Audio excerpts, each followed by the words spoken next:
All right, hey everyone, welcome to Spelled Out's first session of, it's kind of like a podcast, a little show of the week we wanted to do, where we're going to be talking about gaming news. That's anything from video games to board games to just, hey, anything we like, you know, movies, TV shows, or whatnot.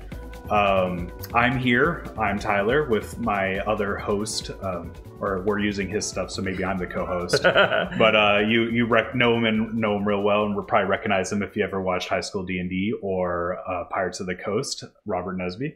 Yeah, I'm Rob. Make sure you guys like, subscribe, and ring the bell for notifications so you always catch any cool things we do like this, or Pirates of the Coast, or High School D&D, or maybe some other stuff that we got coming up. Oh my gosh, Pirates of the Coast is such a mess right now. I love it. No spoilers, but we did some awesome stuff last week. So anyways, I wanted to get started. I was just kind of thinking, you know, I was wondering what you've been up to this week, because I actually kind of got back into Destiny a little bit. It's a little weird because it comes, it's for free on Xbox Pass. So a lot of people have been wanting to play it. However, if you're new to Destiny 2, that is, it's kind of challenging to get into because, you know, you have to do that grind again. And if you're not ready for that grind, you're not used to that grind, it's going to be a little weird. So right now I am at like the bare minimum, I guess the light level, which is, you know, the leveling system they have from the last game, from the last like DLC. And I have to grind up like 500 points, but they've added new subclasses, they had new features, and they're about to announce like a new DLC. And so they're going to give the old DLC away for free shortly. So I'd keep my eye on that if I want to play it. But then it goes away next year. So you're going to have like a couple months to play it. So, you know, that's up to you if you want to try it. But I am a huge Destiny fan. I love grinding and stuff like that. So, you know, it was pretty easy to get back into. How about you? Well, first, I want to mention I haven't played Destiny since the first Destiny. I played like drop Destiny 1 when it came out, and then I haven't played since then. I've been playing since the beta. Well, okay, yeah. So I did also want to mention I did read something recently where people rated Bungie as one of the least liked developers currently, like current day Bungie. I don't know. I'd be a little confused hearing that, because they were at Microsoft. They left because, you know, they weren't being treated well. Then they went to Activision, and they actively punished their Microsoft fans, which was really annoying. We weren't getting content on Xbox, and it was really bad. Then it turned out that Activision wasn't treating them so fairly, and they left and they went on their own thing. And since then, it's actually been really nice. Well, maybe they could turn their reputation around going solo. Yeah. I personally have not been playing many games. I'm diving really hard into D&D, like always. Oh, really? Shocker. I have been playing SMT3, which, if you guys don't know, which I'm sure you do, the remaster came out about a month or two ago. And it's pretty good. If you're new to the Shin Megami Tensei franchise, it's a great jumping in point. Maybe not as friendly as the Persona series is, which I know there's a lot of people who were disappointed because Atlas had a convention basically where they were announcing a whole bunch of things, and all they really showed off was a bunch of goofy merchandise they were releasing instead of any game announcements, because it was Persona's 25th anniversary this year. That's sort of relevant to what's coming up later, but yeah. So happy 25th anniversary, Persona. Great franchise. I'm absolutely obsessed with it. And one more year and you get kicked off your parents' insurance. Yeah. Well, in the US, they're Japanese, so but do they even also, have insurance? Also, Denis Villeneuve's Dune came out in the US this week, and it hit the $200 million mark in the box office, over 1 million views on HBO Max, and Warner Brothers has officially announced that it is getting a part 2. So the movie can actually feel like a full movie instead of you get to a point and then it cuts it off because Warner Brothers is like, we're not sure if it's going to make money. We don't want to make 6 hours of movie Wait, so do they basically just release half a movie? Yeah, so the framework, Tyler's not really a movie guy, but he's a sci-fi guy, so I thought this would be relevant. Basically, a lot of Denis movies aren't great in the box office. They don't do a ton of money, but they're like hugely artistically famous. Like Blade Runner 2049, Arrival. They're always like, they're Oscar films, you know? They're really pretty, good story, good pacing. And Warner Brothers and Legendary Films, he went, when they asked him to do Dune, he said, my two conditions are, it's going to be 2 parts, because obviously you got a 500-page book that you're basing this movie on, and it's a tell that to the J.K. Rowling fans. Yeah, it's a well-loved franchise. And second, he wanted to film it in a desert, like a legit desert. So they filmed it in Jordan. Oh wow! Yeah, and it's the movie is beautiful, like the visuals. They had the cinematographer from Star Wars Rogue One did the filming for it, and the cast is amazing. They have some really great actors in the film. I loved it. I gave it 8.5 out of 10. There's probably some other guys that would disagree with me on that, but maybe when we get part 2 and I watch them back to back, that may bump up to a 10. We'll see. I'm usually the kind of guy that waits till both come out before I watch them, so we'll see. Maybe I'll be convinced to go earlier, but I know Denis also said he may want to make the film for Dune Messiah, which is the sequel book to Dune, which has never been done. Everyone who's done the movies, they've always stuck to the first book, and they said we're done with it. The only thing I know so far is that after my friend watched the movie, he went out and bought the books, so that's a pretty good sign. Right. That's a pretty good sign in my book, you know. Pun intended. Oh, yes, very much. I sent Rob this video, but then I decided, after he watched a little bit, I knew we were getting into something. I told him, I said, hey, don't watch the rest. Because our friends over at 343 have been very tight-lipped about what's been going on recently. They released a gameplay review about a year ago, and it did not do so well. You know, you can look at Reddit posts and other such posts where they're zooming in on the brute's face, and it just looks like an angry shaved guy. And you know the graphics looked really good. You know, my eye isn't super trained for that. At least it wasn't at the time, so I wasn't really bothered by it. I was so hyped about a new Halo coming out, I didn't really care. But then they released a new trailer, a campaign overview. I guess not literally a trailer, but yeah. It was that adrenaline shot I think the Halo fan community needed. And this is right after they released the open beta test for the Halo Online. It wasn't necessarily open. You still had to have an invite, if I'm not mistaken. Yeah, so which I, unfortunately, at the time, constraints, was not able to play, but I did get a ton of footage from one of my good dear friends who follows Halo just as well as I do. And it looks incredible. They got rid of some of the stuff, at least in the multiplayer form. They got rid of some of the stuff that I did not like from Halo 5 that made it feel too Call of Duty, while also keeping it really Halo. And on top of that, added some new things that, even though they have never been in a Halo game before, feel like they should be in a Halo game. That grappling hook, it blew my mind. There's just so much functionality you can do with it.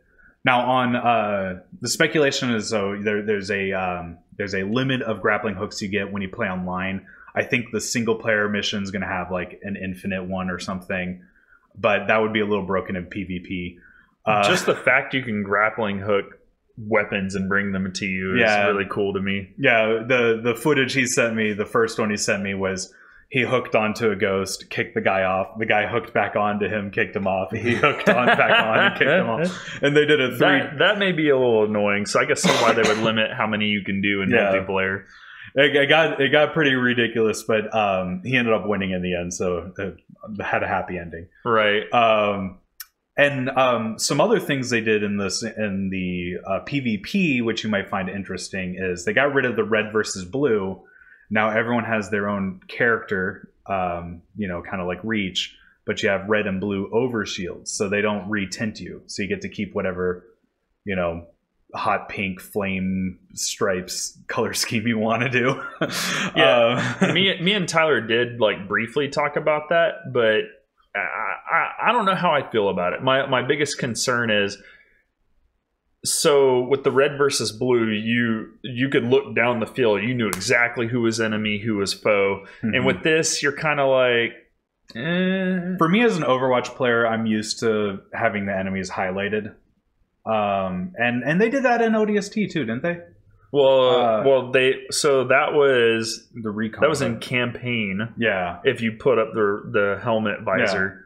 Yeah. So that kind of seems a little weird, but from the footage I watched, it was really funny because it wasn't really jarring. I thought it would be more jarring, but when I'm watching the footage, and I had no trouble following what was going on.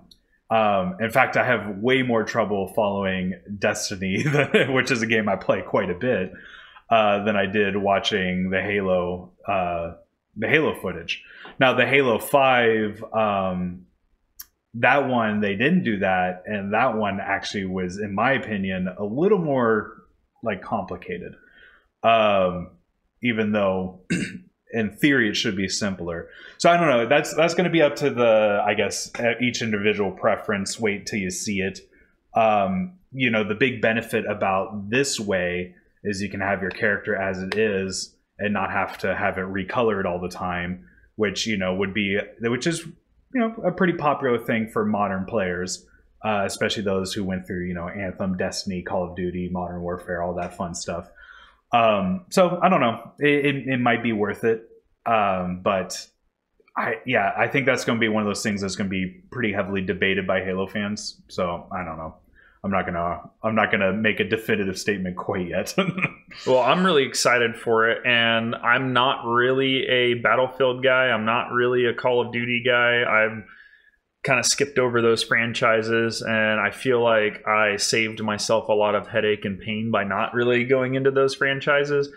However, Halo also kind of struggled for a long time, and for the first time since Reach, I feel very excited about Halo, and I think Halo is going to do really well with this release, especially seeing how the competition's kind of lacking. So, but are you excited enough? Let's check out this campaign overview. I think it's time. All right, guys. So this is the official campaign overview. We're going to watch it and react, see what we think. Since the beginning, Halo was about Master Chief and Cortana, partners protecting humanity. But that is now a distant memory. Humanity is fighting for survival. The Banished have risen, defeated our heroes, and taken control of the mysterious Zeta Halo. We need a savior. We need hope. We need Spartan 117, Master Chief.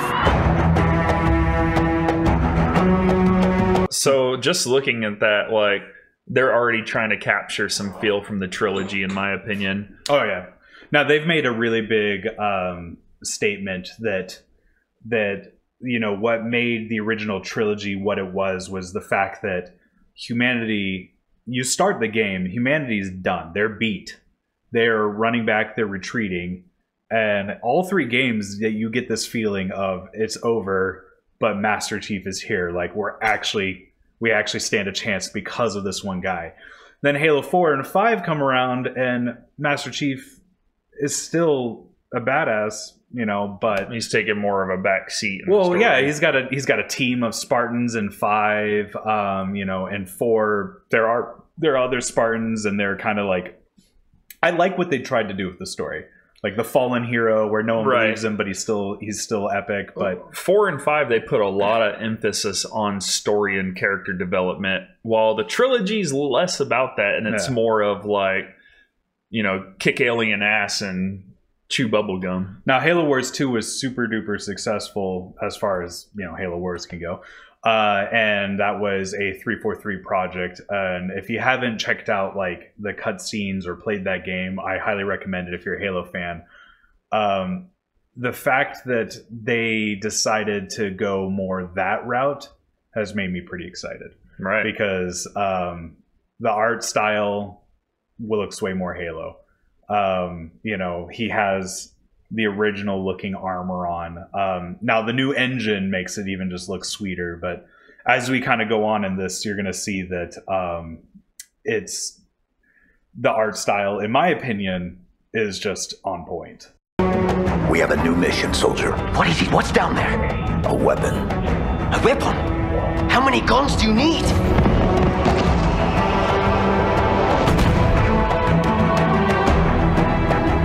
Master Chief always needs a ton of guns. I know, like, what was the point of that? But he can only carry 2 at a time, so. Or can he? Oh.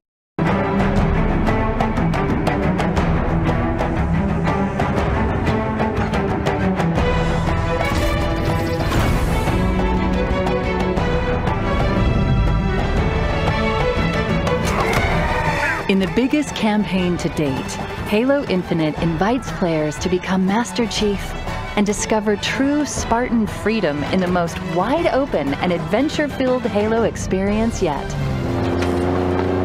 But Chief won't be alone on the journey. I do want to mention, I am aware this is an open-world Halo. Yes.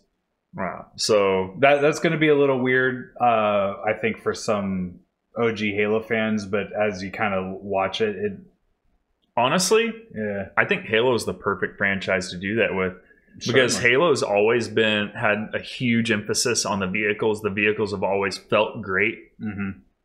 So open world should be no problem. No, it's a really minor point, but I wanted to point this out because it gave me a little bit of hope. You know, there was so much complaining about the brutes specifically from the original campaign trailer gameplay release.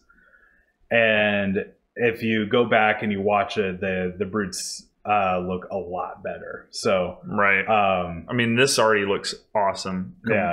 Compared to what we've seen before. Yeah. And if you can, you know, if you're going to be playing this on like a 4K, you know, computer or even the new Xbox, I can't imagine how beautiful it's going to look.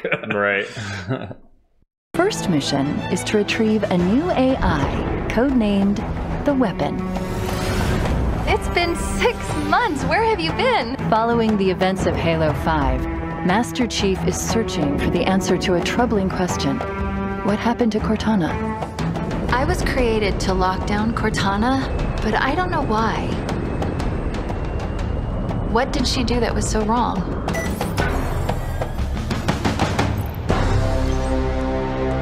Order received. Stand by.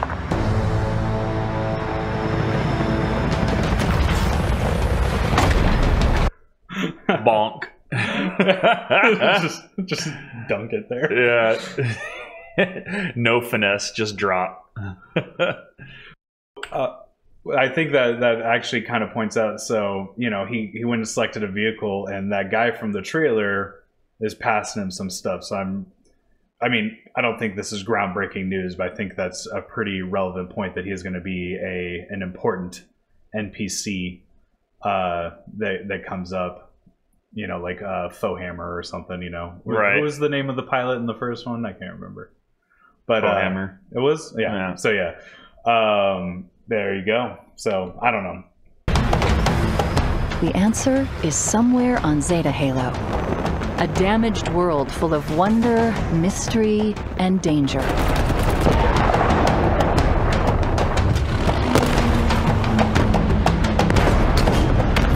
And at every turn, the Banished are hunting Master Chief and the remnants of the UNSC. Victory is already ours. We will meet on the battlefield. The Banished army is spread across the surface, building fearsome strongholds and outposts with no one to stop them. Until now.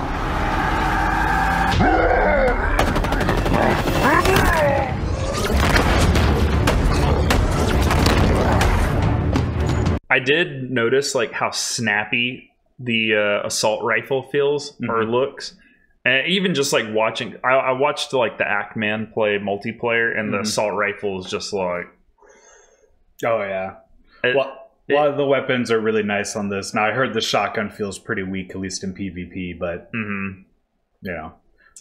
I also the grav hammer has longer range, but it takes more wind up. The sword's better short range and like just smacking somebody, and the hammer is better for long distance. Yeah, a lot of the weapons have been kind of re-altered, but I mean, when you look at them, some of them look and sound and feel closer to the original.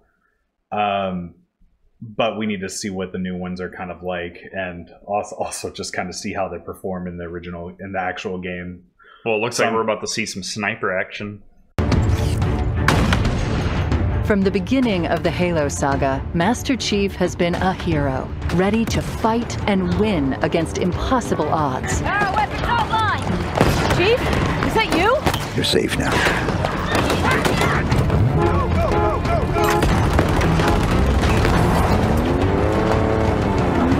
You're safe now. Drives immediately off a cliff. Most Chief thing I've ever seen. Sorry. Has there been any word if like there'll be co-op? Do you know? We'll save that till after. I don't want to open that can of worms right yet. Oh no. Yeah. It isn't.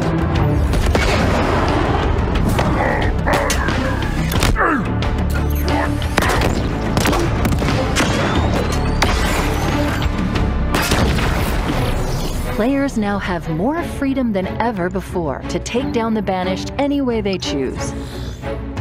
Banished facility up ahead, Chief. Some kind of salvage operation.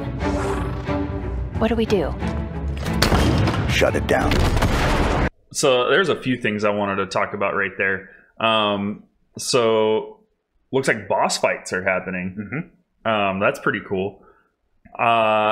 I don't know exactly how I feel about that, because it's, you know, Halo's had boss fights before, right? But I mean, you've had to punch the wheelchair guy. You had to, yeah, the guy who made clones of himself. But he like stuck that guy, and it almost seemed like it did nothing to him.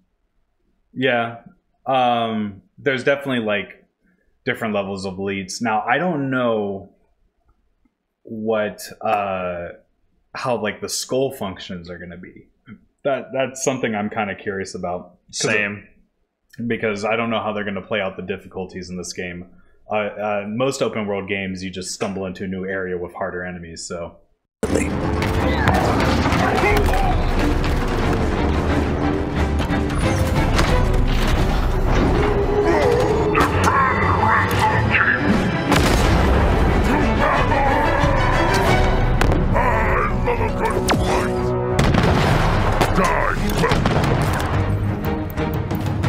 There is a level up system for Master Chief. Interesting. Yes. Now, this won't be in PvP, but it'll be in, obviously, PvE. Yeah. I love it. But I don't know what you think. Honestly, I'd have to actually get my hands on it before I made a real opinion. Yeah. Now, it doesn't look like it's so in-depth. It seems like it's pretty simple, like buy this upgrade, this upgrade, this upgrade. Yeah. So here's what I've noticed so far. Most of the abilities and everything were armor abilities that you could get in Halo 3, 4, 5. So it doesn't seem like they're reinventing the wheel per se, but I mean, let's look at this drop all right here. There's a symbol that says that has like a cooldown timer. There's one with shields. There's one with arrows going through it, maybe a damage boost or something. So it looks like, I don't know if it upgrades and it keeps all the abilities or if it changes the abilities, but it looks like it is like shorter cooldown, shield recharge. Yeah, it looks like it's like your armor abilities that you had in Halo 4, which I'm okay with that. So like I said, to me it's not a brand new concept, but the fact that you're upgrading them, I think it's pretty cool personally, because like I've always been with the upgrade abilities. I've loved them. Like even in PvP, I've pulled off some epic maneuvers with the armor powers, and the fact that we can have that ability in the single player, but then also just like make it better, make it more customizable, make it feel more like you. Now that's not true to the Halo fashion, like, you know, the Master Chief is just strong guy with guns. But I don't think it's going to really take away from the feel of Halo, but that's just my personal opinion. I guess we'll find out. Yeah, it really depends on your opinions when they added armors to begin with. Yeah. What do we have here?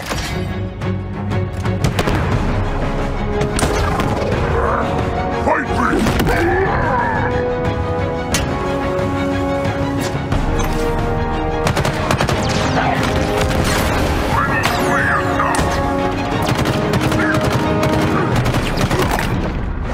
Do you see? I do want to mention that I've already seen a bunch of like really cool grapple hook shot montage stuff, and I'm just imagining all the more awesome ones are yet to come. Yeah, my friend was really skeptical about it until he played the PvP sample, and I told him, I was like, you know, if you play Doom, you're like you're ready for the grappling hook to be in Halo, right? Yeah, meat hook Doom. That's prime first person shooter right there. See that? Could be useful if you like that kind of thing. Oh, I like it.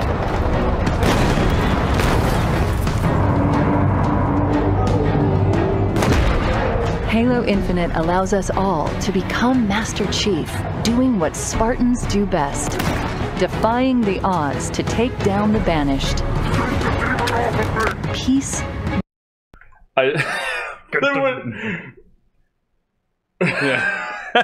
That elite looks just so hopeless right there. I was like, get the demon off me. Peace. This won't be an easy fight. Master Chief will take on returning favorites and surprising new threats like the agile skimmers, a sadistic Spartan killer named Jaga Erdamni. Say goodbye. Look out, Chief. He looks Angry. And something even more threatening. The Forerunner's lies are at an end. I am the harbinger of the truth. You are not the future. Exploring this vast and fractured world will put Spartan 117 to the ultimate test. But where there is courage, there is hope. Welcome to the new era of Halo.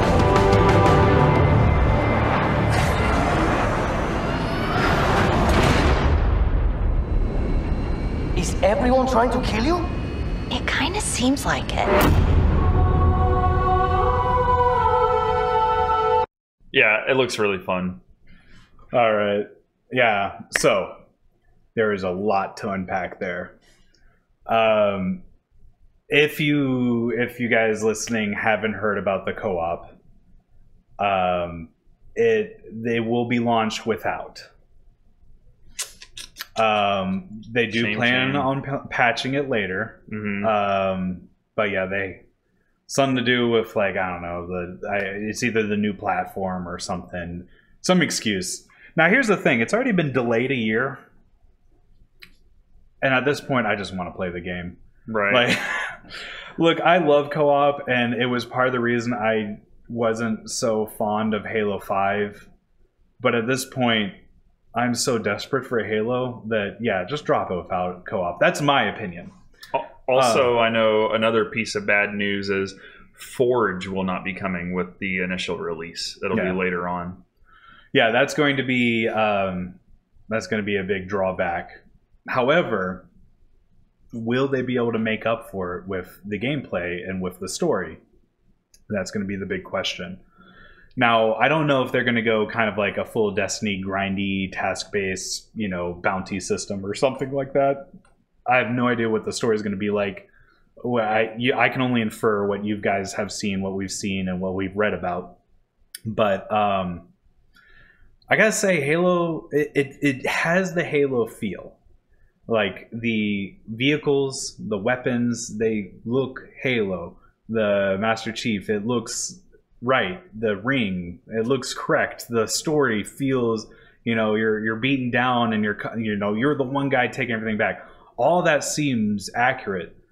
Why am I reserving hope? I don't know. Is it because I got burnt by Anthem and because I got burnt by Cyberpunk and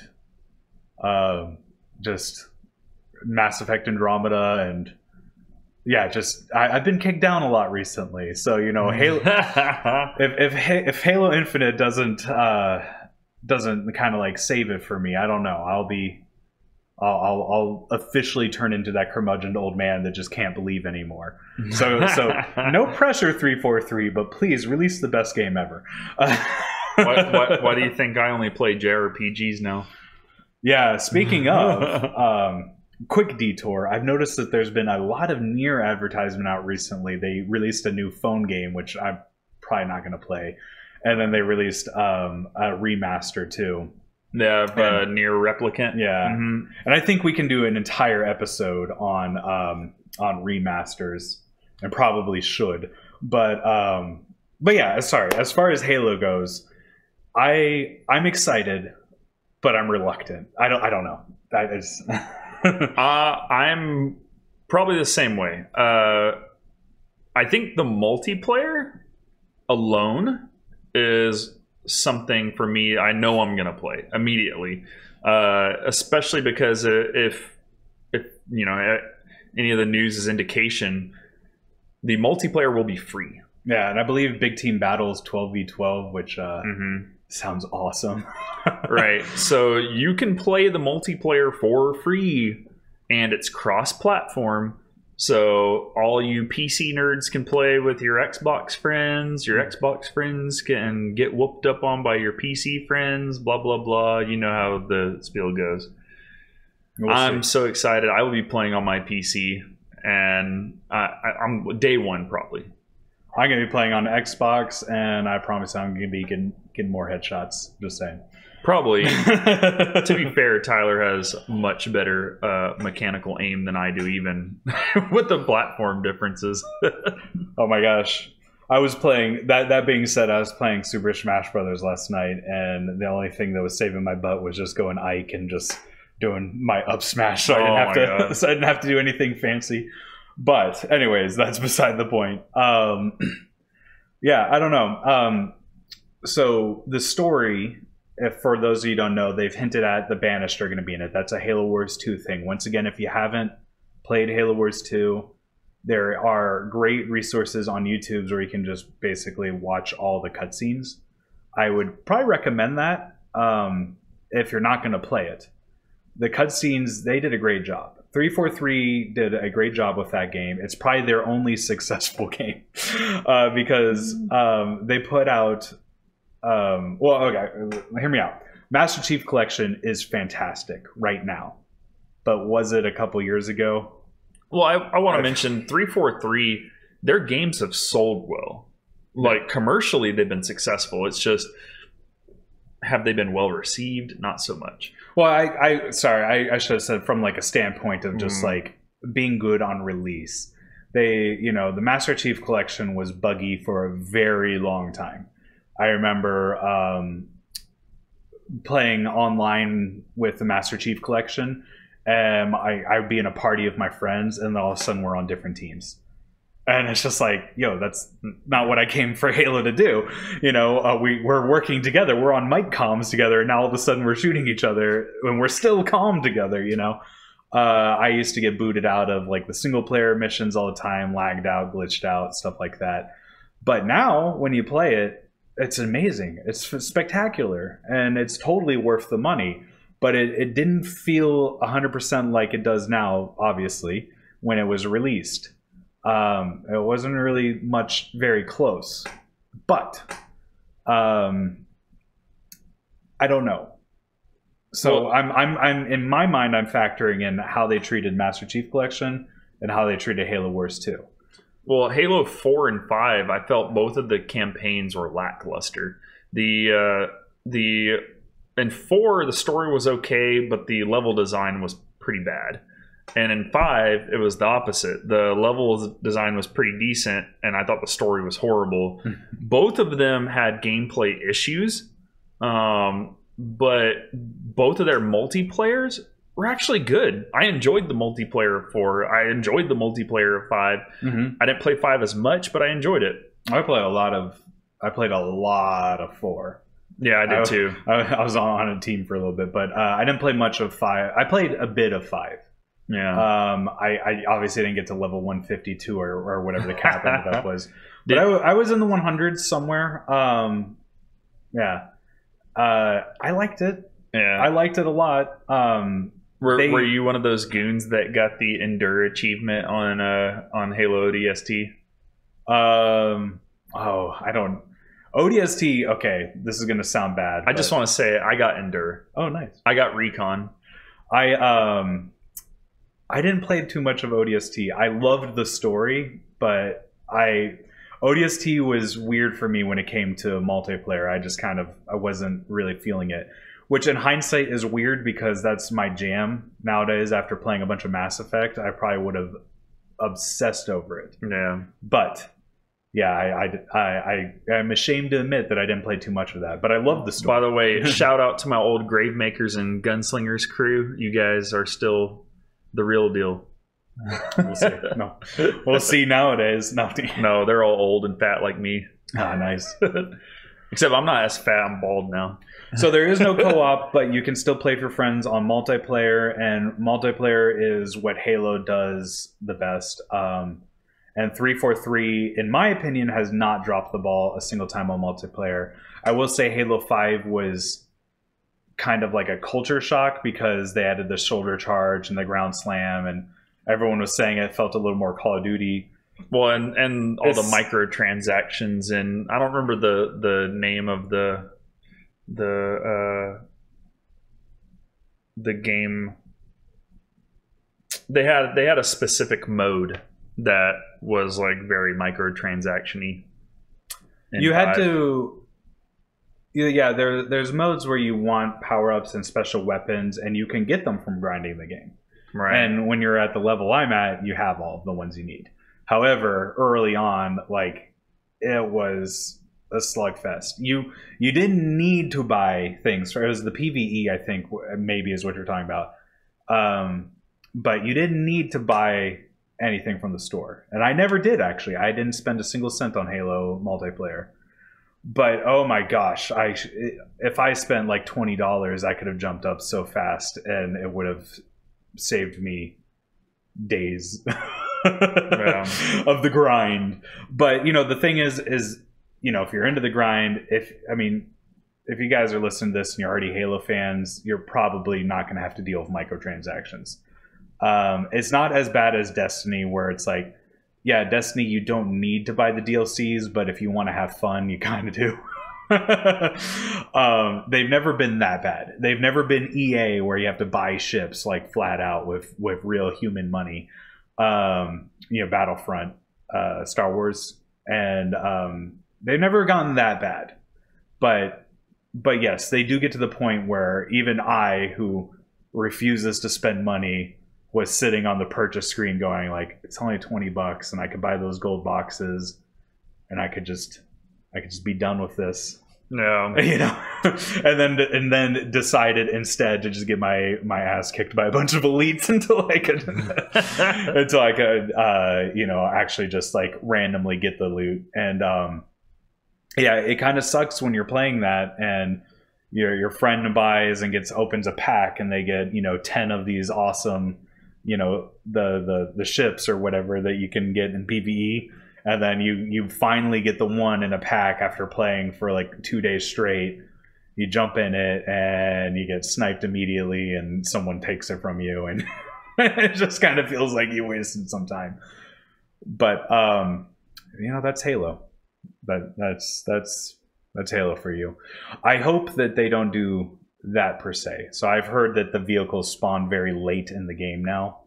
So with the grappling hook, vehicles in the gameplay are gonna change drastically. Yeah, I could see that. Yeah. So, anyways, I think that's mostly everything. If there's anything, I mean, I know the new engine looks great. The art style looks really classic. I think I covered all that. They have a Cortana that actually looks like a human woman and not like a sex doll. That's nice. I'm sure Basement Guy is probably upset with that. I'm sorry. And I don't mean to call you out on it. It's just I can't, I don't really complain about that because, in a game, like, the character is designed. I like it to look... You don't even see her most of the game anyways. Well, yeah, but the thing is like, I like Cortana to look believable because, she's an AI, like... And I felt like she ended up getting a little too cartoony. Well, I saw this hilarious post where it was on Reddit. Some guy was talking about, wouldn't it be funny if you design an AI and you allow it to pick out how it looks, right? Yeah. And it chooses to look like you but naked. Yeah, poor Halsey. No. Yeah, I don't know. Like, I know that's an entire another can of worms I don't really want to get into, but I like the new Cortana design. I think, though, I will say they gave her like those big like puppy dog eyes when she's like, I don't know why Cortana did bad, and you're just all like, oh, So I think that's what they're going for, and it was pretty obvious. But that being said, like, I mean, if the story is garbage but the gameplay is amazing, I don't really care. It's Halo. I don't know. I'm kind of the opposite. I want okay. Usually I'm a story nut, but with Halo, I just want to like shoot up aliens and blow shit up. Fair enough. That's kind of like saying like, well, if Doom had a better story, I'd know. And don't play with Doom story. Doom story is great. Yeah. Don't play with Doom story. Come on. No, it's great. I know nothing about it. I played the game like 6 times. But I don't know what it is, but I know it's you get bigger guns and kill bigger things. Yeah. No, the story is demons invade Mars, Doomslayer get angry, you kill shit. So, yeah. Now, isn't that exactly what Halo is? Covenant invades humans, Doomslayer gets angry. I mean, Master Chief gets angry. Master Chief kills everything. Well, speaking of killing demons, you want to talk about Shin Megami Tensei 5 real quick? Oh, yeah. Right before we end, there's some news that came out just a couple days ago. Basically, it was announced that Shin Megami Tensei 5, which is going to be a Switch exclusive, will be releasing with a Day 1 DLC featuring Nocturne's Demi-Fiend. For those who don't know, Demi-Fiend is the protagonist of Shin Megami Tensei 3. Basically a high school boy that gets a demon worm shoved in his eye and then he becomes part demon. Woo.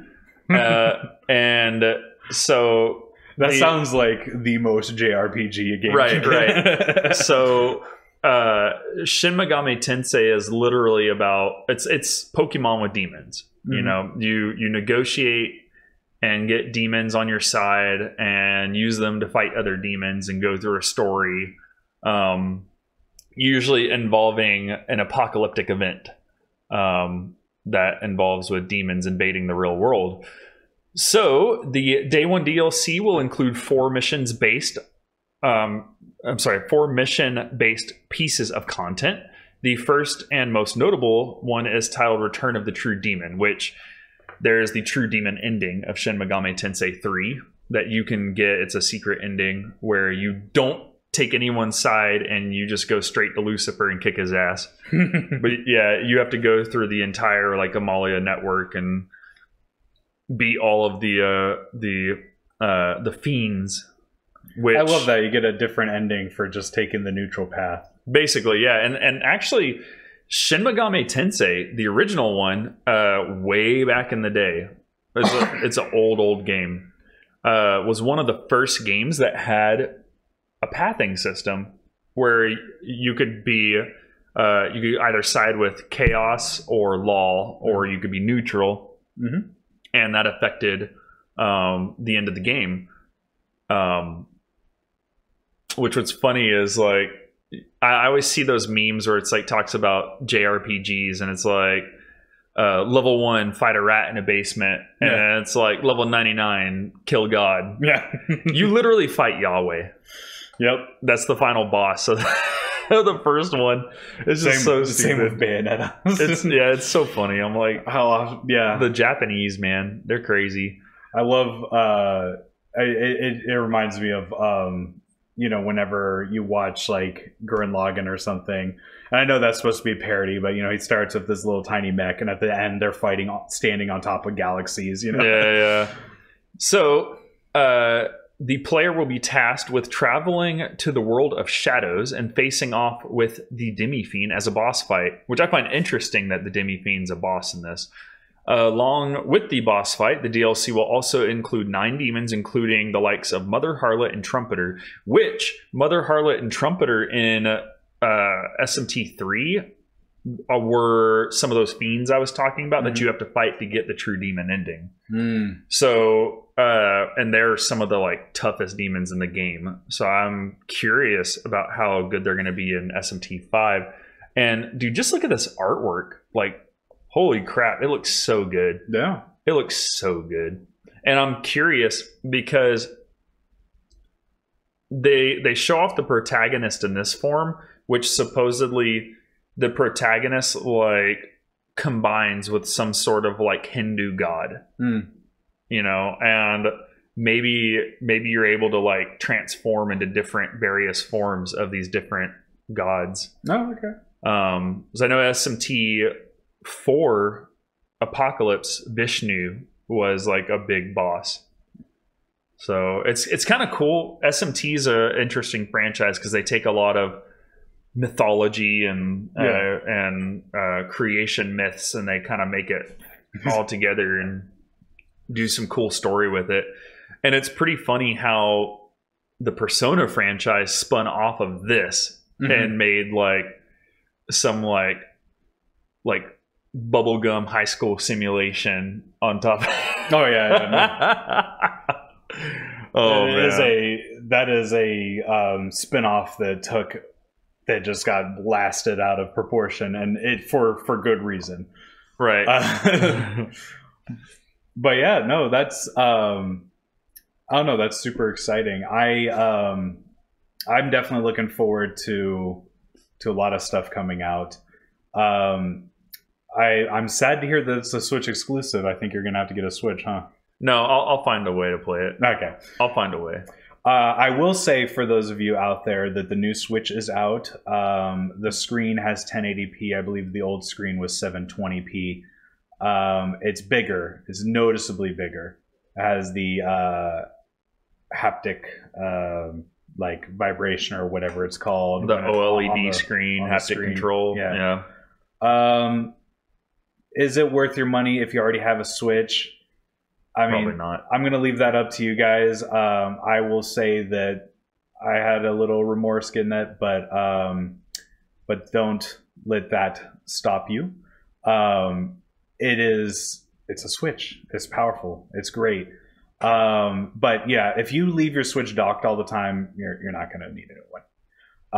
But if you play it handheld a lot, it's probably worth an investment. And take your old one and give it to your friend who needs to play Shin Megami Tensei. I'm that friend. Check back for us for more content like this. We're going to try to do this every week. I don't want to leave any promises yet. We got this is kind of like our beta test for how this works. If you guys like it, please let us know with comments and likes and subscriptions and what this banner says right here. Yeah. And if you guys are excited about anything that we spoke about today, Shin Megami Tensei, Halo, Dune, if you have anything that we missed and you want to make sure that people find out about it, leave it in the comments. Let us know, or if there's something that you'd like for us to cover next time. Yeah, we do. I like all the obscure stuff. I watched PewDiePie play Roblox Squid Games. You know, I'm cool, as the kids say. I'm what do they say? Hyper lit. I'm not cool. Sorry. But I think I just sold myself out with that. Next time, we are going to dive a little more into some stuff that, you know, Jeremy Crawford and the guys were talking about with the D&D experience. We're going to talk some about Overwatch 2. Right? There's been some news dropping that. And that's another game where I'm like, oh no, please don't disappoint me. Please be good, please be good, please be good. Yeah, which we'll get into that. But we'll burn our PlayStation incense and hope for the best. Yeah. Anyways, thanks for watching. We really appreciate you guys. Comment. We need them. We love any help that we can get from you guys. All right. Bye-bye.